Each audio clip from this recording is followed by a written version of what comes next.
అంటే కులం తక్కువ వాళ్ళని చెప్పేసి వేరే వాళ్ళను గుడిలోకి రానియకుండా ఒక పిల్ల చనిపోయేంత వరకు రావడం జరిగింది. ఒక చిన్న పసిపాప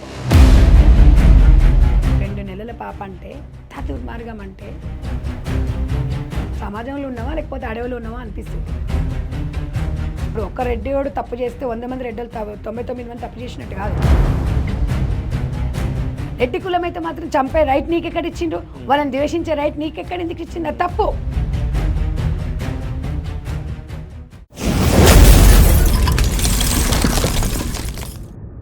hi, welcome to Shiva studios. నేను మీ శివ చౌదరి. అయితే మీరు రెడ్డీస్, నేను మీ గురించి మాట్లాడబోతున్నా. ఇప్పుడు నాగర్ కర్నూల్లో ఒక ఇష్యూ జరిగింది. సో ఆ ఇష్యూలో ఏముందంటే రెడ్డీస్ అంటే కులం తక్కువ వాళ్ళని చెప్పేసి వేరే వాళ్ళను గుడిలోకి రానియకుండా ఒక పిల్ల చనిపోయేంత వరకు రావడం జరిగింది, ఒక చిన్న పసిపాప. సో అంటే దీన్ని ఎట్లా చూస్తారు? అంటే ఇప్పటికీ కులపిచ్చి అనేది ఉంది సమాజంలో. ఒక్కటి నాన్న, మానవత్వం అనేది మంట కలిసిపోతుంది నిజంగా. అది నేను కులాలు మతాల గురించి నేను చెప్పను. మానవత్వం అనేది నాకు కూడా అది చూసినప్పుడు చాలా బాధేసింది. ఆయన రెడ్డి కదా అని చెప్పేసి వాడి మీద ప్రేమ అని. రెడ్డి ఏంది, ఏ కులం అయితే ఏంది? రెడ్డి కులము ఇప్పుడు కులంది కాదు కదా. నేను కులం నుంచి దూషించలేదు. మనం ఎవరమైనా, ఏ కులమైనా, ఏ మతమైనా, ఒక చిన్న పాపని మనం కనీసం బస్సులకు వచ్చి నిలబడ్డప్పుడు సీట్ కూడా మనం లేచిస్తాం. నువ్వు రెడ్డిగా ఇంకొకటిగా ఇది కరెక్ట్ అని. ఎందుకంటే సమాజంలో ఒక ఎన్జిఓ ఆర్గనైజేషన్ నేను రన్ చేస్తున్నాను కాబట్టి నేను రోజు బలహీన వర్గాల వివిధ రకాల కులాల మతాలతో తిరుగుతుంటా. మరి నన్ను వాళ్ళలో అక్కలాగా చూసుకున్నారు. నాకు అలాంటివి ఉండవు. కానీ ఏదేమైనా దుర్మార్గం, అది చాలా బాధాకరమైన విషయం. ఒక ముక్కు పచ్చలారని పసికూన అయ్యో ప్రపంచాన్ని చూడలేకపోయింది ఆ తల్లి. 2 నెలల పాప అంటే దుర్మార్గం అంటే అసలు వ్యవస్థ ఎక్కడికి వెళ్తుంది? మనం ఏముంది, ఇవి ఏ పార్టీ కూడా ఎంకరేజ్ చేస్తారు. ఇది చేయదు శివ. ఇప్పుడు ఏ పార్టీ ఒప్పుకుంటుంది ఇలా చేస్తున్నాము అని అంటే? ఎవరు ఏ మతాలు ఏంది, బీసీలు కానీ ఎస్సీలు కానీ దళితులైన సమాజంలో రాజ్యాంగం ఒక హక్కు కల్పించింది బ్రతకడానికి, స్వేచ్ఛగా ఉండడానికి. కానీ మనం ఎవరం చెప్పండి? ఆ విషయంలో నేను ఆ అమ్మాయికి నా సంతాపం తెలియజేస్తా. వాళ్ళ బిడ్డకి బాధ అనిపించింది. అమ్మాయి ఏడుస్తుంటే చిన్న విషయాన్ని చిలికి మానవత్వం ఇక్కడ మనం సమాజంలో ఉన్నావా లేకపోతే అడవిలో ఉన్నావా అనిపిస్తుంది. కానీ నిజం చెప్పాలంటే ఇట్లాంటివి ఇంకా పల్లెటూర్లలో ఉన్నాయి. మూఢనమ్మకాలు. ఇప్పుడు మూఢనమ్మకాలు సమాజంలో కులం అనేది కొన్ని టెంపుల్స్కి రానియకుండా, మేము పెద్ద కులం వల్ల మేము నడుచుకుంటూ వెళ్తుంటే మీరు పక్కకు జరగాలి, లేకుంటే తలకాయ కిందకి దించుకోవాలని చెప్పేసి ఇట్లా చేస్తూ ఉన్నారు కొన్ని చోట్ల ఉన్నాయి. ఒక 80% అయితే మొత్తం పోయింది. ఒక 20%లో కొంతమంది ఏ కులంలోనే మానవ మృగాలు ఉన్నారు. ఇప్పుడు మేము అది కదా, మేము ఇది కదా. అన్ని కులాలలో మంచి వాళ్ళు ఉంటారు, చెడ్డ వాళ్ళు ఉంటారు. అనేది అదే. ఇప్పుడు ఏదైనా కూడా అక్కడ పాప అమ్మాయికి ఏం తెలుసు కులమా? అమ్మాయి తల్లి అమ్మ ఒళ్ళో ఉండాల్సిన పాప ఆ బూట్కాలతోన ఏదో అన్నారు. అది మొత్తం క్లారిటీగా మనకు ఏదేమైనా కానీ చాచిపోవడం అనేది, అమ్మాయిని చంపడం అనేది, తల్లి కడుపు కోత అనేది అది జీవితంలో జన్మలో మర్చిపోలేం. ఇంత ముద్దుంది ఆ పాప తెలుసా?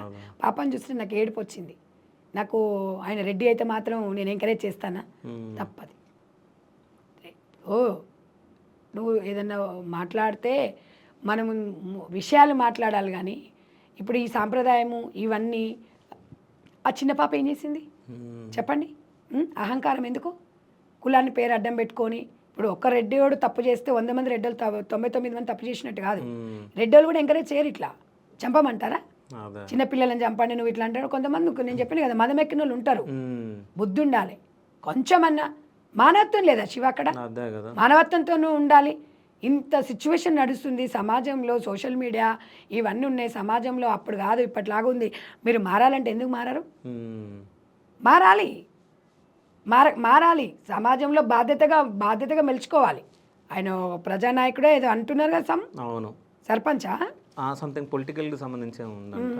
సో అంటే ఈ కులపిచ్చి ఉన్న వాళ్ళని తరిమి కొట్టాలి ఫస్ట్. అంటే ఎవడు పెద్ద కాదు, ఎవడు అది కాదు, అందరు మనుషులే. ఇప్పుడు అందరం మనుషులే శివ. ఆ పిచ్చి ఇప్పుడు కులాలు మతాలం కాదు, అందరికీ రాజ్యాంగం మనకి హ్యాపీగా బతికే హక్కు మనకి ఇచ్చింది. మనం ఎవరిని అనేది సరే, నువ్వు ఏదైనా మాట్లాడేది ఉంటే వాట్ ఈజ్ వాట్ మాట్లాడుకొని తేల్చుకోవాలి. కానీ ఈ చంపడాలు క్షణికావేశంలో చేసిన దానికి ఇలా ముక్కు పచ్చలారని పిల్ల అయితే బలి అయిందిగా. ఎంత బాధ! ఎన్ని కోట్లు పెట్టినా బిడ్డను తెచ్చేయగలుగుతాం మనం? తెచ్చిలేం కదా.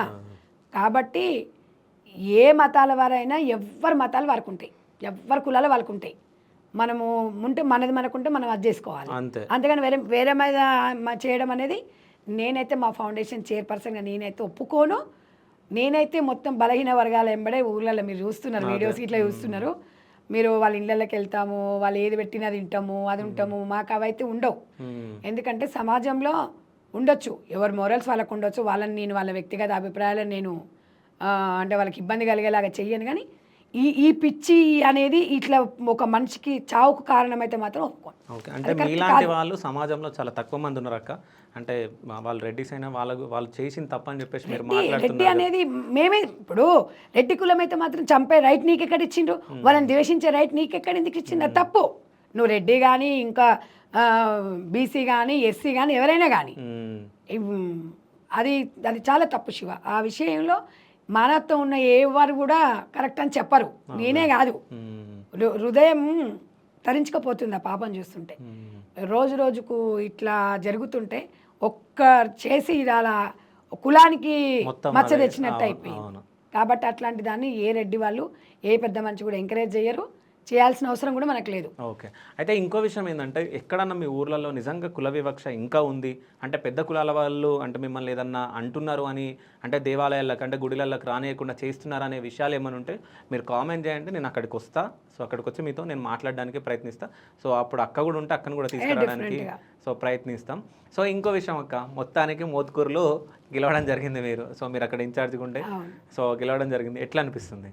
హ్యాపీ, చాలా సంతోషంగా. అక్కడ రిజర్వేషన్ ఎస్సీకి వచ్చింది చైర్మన్, ముగ్గురు సోదరిమణులే, ముగ్గురు లేడీసే. సో హ్యాపీ అనమాట. ముగ్గురు గెలిచారు, ముగ్గురులో ఎవరికో ఒకరికైతే చైర్మన్ పదవి ఇవ్వాలి కదా. మొత్తం 12లో 8 గెలిచాయి. హ్యాపీగా అనిపించింది. అందులో 3 ఎస్సీ మహిళలు చాలా టాలెంట్ ఉన్నోళ్ళు, చాలా కష్టపడ్డారు, సమాజం మీద ఒక బాధ్యత ఉన్నోళ్ళు. సో అక్కడ చైర్మన్ గెలుచుకోవడం నాకైతే ఆనందంగా అనిపించింది. అలాంటి అవకాశం కూడా అందరికీ రాదు. కష్టపడ్డా, ఒక 1 వీక్ అయితే నేను వెళ్ళాను, అంటే నా ప్రయత్నం నేను చేశాను, వాళ్ళు ఉన్నారు, నా బాధ్యతతో నేను వెళ్ళాను. ఒక ఆనందం, మనం వెళ్ళినాము అక్కడ గెలిచింది అనేది ఒక ఆనందం మాత్రం చాలా హ్యాపీగా అనిపించింది. సో మహిళలకు నేను కోరుకుంటా కదా 50% రావాలి, మా మహిళలు చైర్మన్ అంటే, ఒక మహిళ చైర్పర్సన్ అంటే నాకు చాలా ఇష్టం. సో నేను ఒక ఎస్సీ మహిళ అక్కడ చైర్పర్సన్ అంటే ఐఎమ్ వెరీ హ్యాపీ. నేను హ్యాపీ కూడా ఫీల్ అవుతున్నా. నిన్న మొన్నటి వరకు ఇక్కడ తిరిగేసి ఈరోజుగా చైర్పర్సన్గా ఒక స్థాయిలో కూర్చోవడం అనేది ఐఎమ్ వెరీ హ్యాపీ. అదే ఇంకో విషయం, కోమటిరెడ్డి రాజగోపాల్ రెడ్డి గారు పార్టీ పెట్టబోతున్నారా అంటే నెక్స్ట్ తెలంగాణ సీఎం నేనే కావచ్చు అన్నట్టు ఒక హింట్ ఇవ్వడం జరిగింది. ఆయన ఎందుకు పార్టీ పెడతారు అంటే మాట్లాడడం జరిగింది నెక్స్ట్ సీఎం నేనే. ఇప్పుడు కాంగ్రెస్ పార్టీలో స్వేచ్ఛ ఉండొచ్చు, కానీ అన్న పార్టీ పెట్టాల్సిన అవసరం లేదు. అన్న కాంగ్రెస్, మా కాంగ్రెస్ ఎమ్మెల్యేనే, కానీ కాంగ్రెస్ పైన అన్న కొంచెం కోపంగా ఉండు కదా. అట్లా కాదు, అంటే ఆయనకి ఇచ్చిన మాట నెరవేర్చలేదు. అడగడం కోపం శివ. ఇప్పుడు ఒక తండ్రిని మనం గట్టిగా అడుగుతాం, అది. సో కాంగ్రెస్ నుంచి ఒక సీఎం ఉండగా నేనే నెక్స్ట్ సీఎం కావచ్చు. నేను అనేది ఏంటంటే వాళ్ళ భావాలు వాళ్ళే అనేది ఒక పెద్ద స్థాయిలో ఉన్నారు. పార్టీ అనేది వాళ్ళు అడుగుతున్నప్పుడు తెలంగాణ సమాజంలో నేను కూడా సీఎంనే. నేను అందుకే ఏం చెప్పాను, కాంగ్రెస్ పార్టీలో స్వేచ్ఛ ఎక్కువ ఉంటుంది, ఎవరైనా ఏదైనా కావచ్చు అనుకున్నట్టుగా కూడా మనం చాలా సందర్భాలు అనుకున్నాం. తెలంగాణ సమాజం నేను సీఎం కావాలనుకుంటున్నా, నేను కోరుకుంటుంది, నేను త్వరలో సీఎం అవుతాను అని అంటాను. ఇప్పుడు నువ్వేమనుకుంటావు, రేపు ఈ స్టూడియో ఇది పెట్టిన తర్వాత దీన్ని మొత్తం డైరెక్టర్గా ఇంకా పెద్దగా ఇంకా చాలా బ్రాంచెస్ పెట్టాలనుకుంటావు. నీ ఆశ నేను ఎందుకు కాదంటే నీ స్వేచ్ఛ అది. ఇప్పుడు నీ స్వేచ్ఛ మీది, మీ నమ్మకం మీది. కాబట్టి నేను అనేది ఏంటంటే కాంగ్రెస్ పార్టీలో ప్రతి ఒక్కరికి కూడా స్వేచ్ఛ అనేది ఒకటి ఉంది. కాబట్టి రాజగోపాల్ రెడ్డి అన్న సేవలు తెలంగాణ ప్రజలు కోరుకుంటున్నారు. కోమటిరెడ్డి బ్రదర్స్ అంటే ఒక మంచి బ్రాండ్ ఉంది. కోమటిరెడ్డి బ్రదర్స్ని వదులుకోదు కాంగ్రెస్ పార్టీ అని అయితే నాకు నమ్మకం ఉంది. కాంగ్రెస్ పార్టీ వదిలిపెట్టి పోతారని నేనైతే అనుకోను. ఎందుకంటే కాంగ్రెస్ పార్టీ కన్నతల్లి లాంటిదని కూడా అన్నారు అన్న. కాబట్టి కన్నతల్లి అంటే ఎవరి మీద, అమ్మ మీదనే కదా. కాబట్టి రాజగోపాల్ రెడ్డి గారు బయటికి పోరు, పార్టీ పెట్టరు, కాంగ్రెస్ పార్టీలోనే ఉంటారు. 100% తనకు మంచి ఫ్యూచర్ ఉంటుంది, మంచి ప్రజానాయకుడు. ఇప్పుడు ఎట్ ద సేమ్ టైం మొన్న కూడా మనం మున్సిపల్ ఈ ఎలక్షన్స్లో చండూరులో డబ్బు ప్రభావితం చాలా ఉండే. ఇవాళ రాజగోపాల్ రెడ్డి గారి ప్రేమ ముందు డబ్బు ఓడిపోయింది. నిజంగా రాజగోపాల్ రెడ్డి గారు అంటే ఆయన సేవ చేయడం కానీ ఇప్పుడు ఈ మద్యం దానిపైన కూడా మధ్యాహ్నం నుంచి ఉండాలి మార్నింగ్ నుంచి ఎందుకు ఒక ఉంటుంది కానీ విషయము ఇవ్వబోతున్నాడు అంటే మీరు ఆలోచించండి, ఆయన ఎంత మానవతామృతి, ఎంత ఆ, సమాజంలో ఎంత బాధ్యతగా ఉన్నారు. మరి అలాంటి మంచి కూడా మనం చెప్పుకోవాలి కదా, చెప్పుకోవాల్సిన అవసరం ఉంది. 2,000 రూపాయలు దాని సొంతం ఖర్చులతోని ఇస్తున్నారు. గవర్నమెంట్ ఇచ్చింది, మళ్ళీ కొంతమందికి గవర్నమెంట్ ఇప్పుడు కొత్త పెన్షన్స్ పెడుతున్నాం కదా, పెట్టిన తర్వాత మళ్ళీ కొత్త వాళ్ళకి అవకాశం ఇద్దామంటున్నారు. తను ఏమంటున్నారంటే రాజకీయాలకు సంబంధం లేదంటాడు. మీరు ఇక్కడ బ్యాలెన్స్ చేసుకోండి. మరి రాజకీయాలే ఆయనకు శాశ్వతం అనుకుంటే, రాజకీయాలే అదే అనుకుంటే ఇక్కడ చేయాలని ఏం లేదు కదా. సరే ఏదో ఎలక్షన్ల ముందు 2,000 ఇస్తున్నాడు కాదు, నిరంతరం అన్నాడు. నిరంతర ప్రక్రియ అంటే ఇలా 5,000 మంది తల్లుల ప్రేమను పొందుతున్నాడంటే ఎంత అదృష్టవంతుడు చెప్పండి. నిజంగా ఏముండదు శివ, ఏది ఉంటే ముక్కు మీద మొహం మీద అనేస్తాడు, ఎవ్వరి మీద ఉండడు. రేవంత్ అన్న ఇష్టమే, రేవంత్ అన్న ఇష్టమే, పిసిసి గారు అన్న, కాంగ్రెస్ పార్టీ సోనియమ్మ అన్న, రాహుల్ చాలా ఇష్టం. ఆయన అట్లా అనే వ్యక్తి కాదు. మీరు అన్నట్టుగా స్వేచ్ఛ అనేది మనిషిని ఏదైనా మనం ముందుకు వెళ్ళాలని అనుకుంటుండొచ్చు, కానీ మంచిని చెప్పుకుందాం. నేను ఎందుకంటే లైవ్లో చూశాను అక్కడ చండూరులో, ఇవాళ ఒక్కొక్క దగ్గర నేను చూశాను. అసలు అంత డబ్బు ముందు ఆయన ప్రేమ ముందు డబ్బు ఓడిపోయిందా లేదు. ఇప్పుడు ప్రజలలో డబ్బుకే కదా ఎక్కువ అది ఉంది. అంటే రాజగోపాల్ రెడ్డి గారి ప్రేమ డబ్బు ఒక దిగదూడిపే కదా, అది చెప్పుకుందాం. ఆయన చేసే సమాజ సేవ చెప్పుకుందాం. ఇంకొకటి శివ, మద్యం బెల్ట్ షాప్ల గురించి చాలా సీరియస్గా తీసుకుంటున్నాను. ఏదేమన్నా కానీ ఒక మహిళలు అంటే నాకజల్లండ్రు, వాళ్ళు బాధపడుతుంటే ఒక డైనామిక్ లీడర్గా ఒక డేర్ స్టెప్ వేశాడు. దేనికోసం వేశాడు? నాకెందుకు, వీళ్ళు ఎక్కడ పోతే నాకెందుకు అని అనుకోలా. నన్ను గెలిపించిండ్రు, నన్ను ఒక అన్నలాగా ఆశీర్వదించిండ్రు, నా బాధ్యతగా నా అన్న అని వాళ్ళు నాకు హక్కున చేర్చుకుంటున్నప్పుడు నేను ఒక అన్నగా, ఒక తమ్ముడిగా, ఒక కొడుకుగా నేను వాళ్ళకి అండగా ఉండాలని చెప్పేసి ఏదో వీడియోల కోసమో, వైరల్ కోసమో, లేకపోతే సోషల్ మీడియా కోసం చేయలేదు. ఒక సంచలనమైన నిర్ణయం అది, దేశవ్యాప్తంగా సంచలనం తెలుసా ఆ విషయంలో. బెల్ట్ షాప్లు అనేది నాటే జోక్ అది. సో అక్కడ తను ఎమ్మెల్యేగా ఉన్నారు, ప్రజాభిప్రాయం తీసుకుంటున్నారు జనాలు. ప్రజాభిప్రాయమే కదా లాస్ట్కి మనకు కావాల్సింది. తాగొద్దు అంటలేడు, కష్టపడండి, పని చేసుకోండి, తాగండి, తాగుడే పని కాదు అన్నాడు. మరి అంత మంచి మెసేజ్ ఇస్తున్నాడు కదా, మీరు కష్టపడండి, మీ కష్టం తగ్గట్టు తాగండి, కానీ పొద్దున్న లేస్తే తాగుడే ఒక పనిగా అంటే ఇక్కడ పిల్లలు ఏం కావాలి, భార్య ఏం కావాలి అని చెప్పి బాధపడుతున్నాడు. సమాజంలో ఒక బాధ్యతగా ఉన్నాడు. ఒక బాధ్యతతో చేసే వ్యక్తిని ఎందుకు డిస్టర్బ్ చేయాలి మనం? నిజమా కదా చెప్పండి. ఒక అప్రిషియేట్ చేసి పార్టీలకు అతీతంగా మనం ఇవాళ అప్రిషియేట్ చేయాలి, ఒక కామన్గా మనం.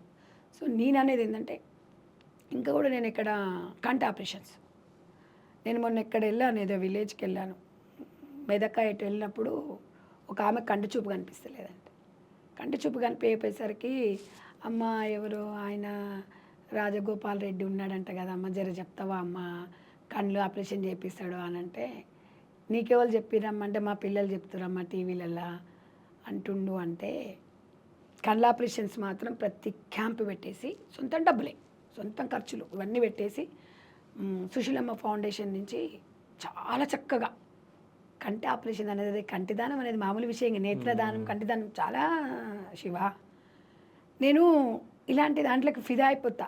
అసలు ఆయనలో ఒక 10% అన్న ప్రతి ఒక్కరికి వస్తే బాగుండేమనిపిస్తుంది నిజంగా. నేను పార్టీలకు వచ్చింది 2014, కానీ నాకన్నా 2006 నుంచి తెలుసు. ఆయన నేను ఇన్స్పిరేషన్గా తీసుకునేదాన్ని. అంటే ఫౌండేషన్ ఏర్పాటు చేసినప్పుడు, మేమందరం వెళ్ళినప్పుడు ఒక భరోసాని ఇస్తాడు తెలుసా, నేను చేస్తానులేండి మీరేం టెన్షన్ పడకండి. కానీ ప్రతి ఒక్క లీడర్ ఈయనలాగా ఉండాలి అంట. లీడర్ అంటే ఏంది? మనం ఎవరైతే భరోసా కల్పించేదే లీడర్. అవును. మనము ఒక కార్యకర్త మన దగ్గరకు వచ్చి మనం చెప్పినది విన్నప్పుడే లీడర్. మనం వాళ్ళు చెప్పింది వినకపోతే మనం లీడర్ ఎట్లా అవుతాం? ప్రతి ఒక్కరు వచ్చి జేబులకు చేయి పెట్టిరంటే కోమటిరెడ్డి బ్రదర్స్ అంటే కథం, అన్నదమ్ముడు ఇద్దరు అంతే. చాలా సందర్భాలలో నేను చెప్పిన, అంటే నేను లైవ్ చూసినాను కాబట్టి చెప్తున్నాను, లేకపోతే నేను స్టోరీస్ చెప్పట్లేదు. సుశీలమ్మ ఫౌండేషన్ చాలా కార్యక్రమాలు చేస్తుంది. ఎప్పుడని చెప్పుకుంటున్నాడు ఆయన? ఇప్పుడు పెన్షన్స్ 5,000 మందికి ఇవ్వాల్సిన అవసరం ఏముంది? ఏదో ఒక అమ్మ అడిగింది, జేబులో నుంచి 5,000 10,000 ఇచ్చేస్తాడు. ఆయన హృదయం చెలించింది అంటుండు. డబ్బు ఏముందమ్మా, ఇవాళ ఉంటుంది రేపు పోద్ది. మనము స్థిరంగా వాళ్ళ గుండెలలో మనం ఉన్నాం. నిజంగా తెలుసా, బొలో శంకరుడు తమ్మి, మళ్ళీ నిజంగా చెప్తున్నా కదా, అలాంటి నాయకుడు అనేది చోటుప్పల్లో మంచి చైర్మన్ పదవి సంపూర్ణ మెజార్టీతో వచ్చింది. చోటుప్పల్ అంటే అక్కడ చాలా అది ఉంటుంది. అంటే కొంతమంది అక్కడ కొంతమంది మెసేజ్లలో పెట్టడంలో ఒకరిద్దరు తెలియకపోవడంతో తప్ప నాకు తెలిసి పార్టీలకు అతీతంగా ఇష్టపడుతున్నారు తెలంగాణ ఆంధ్ర 2 రాష్ట్రాలలో. ఆయన నాయకత్వం చాలా అవసరం సమాజానికి. అంతే తప్ప అలాంటి వ్యక్తిని కాంగ్రెస్ పార్టీ వదులుకోదు. మా అన్నని మేము అసలు వదులుకునే దానికి మేము సిద్ధంగా లేము. నెక్స్ట్ అంటే మినిస్టర్ పదవి వరించబోతుందా మరి? డెఫినెట్గా అధిష్టానము రాజగోపాల్ అన్నకు మంచి అవకాశం కల్పించాలని మనం కోరుకుందాము. నిరంతరం సేవ చేసే వ్యక్తి ప్రజల కోసం కాబట్టి మంచి మనం ఆలోచిద్దాము. డెఫినెట్గా రాబోతుందని నేను అనుకుంటున్నాను. మనమందరం కూడా అనుకోవాలి. ఆయన సేవలు అనేది కాంగ్రెస్ పార్టీకి అవసరము, తెలంగాణకు అవసరము. అందరితో మమేకం అవుతాడు. పార్టీలతో సంబంధం లేకుండా, నియోజకవర్గానికి సంబంధం లేకుండా, జిల్లాలతో సంబంధం లేకుండా కొన్ని వందలాది మంది ఇంటికి వస్తారు. ఏదైనా అవసరం ఉంటే పనికి వచ్చి అడుగుతారు, ఇది కావాలన్నా అంటే నేను చెయ్యను అని అనడు. నా ఓటర్ వా నువ్వు అని అనడు. నీ ఆపదేంది చెప్పంటాడు. ఆపదేంది ఇమ్మీడియట్గా సమస్యకు పరిష్కారం చెప్తాడు. అలాంటి గొప్ప నాయకుడు రాజగోపాల్ రెడ్డి గారు. రాజగోపాల్ రెడ్డి గారి గురించి ఈరోజు మొత్తం చెప్పొచ్చు స్టోరీ, తెలుసా? చెప్పుకోడు ఆయన. సో కాబట్టి నిజంగా ట్రూ లీడర్. ఓకే. సో అందరికి అర్థమవుతుంది, ఎందుకంటే ఆయన సేవ చేస్తూ ఉన్నాడు, సో అన్నీ చేస్తూ ఉన్నాడు కాబట్టి సో మినిస్టర్ పదవి కూడా వరించాలని చెప్పేసి మనం కోరుకున్నాం. So thank you so much అక్క. Thank you.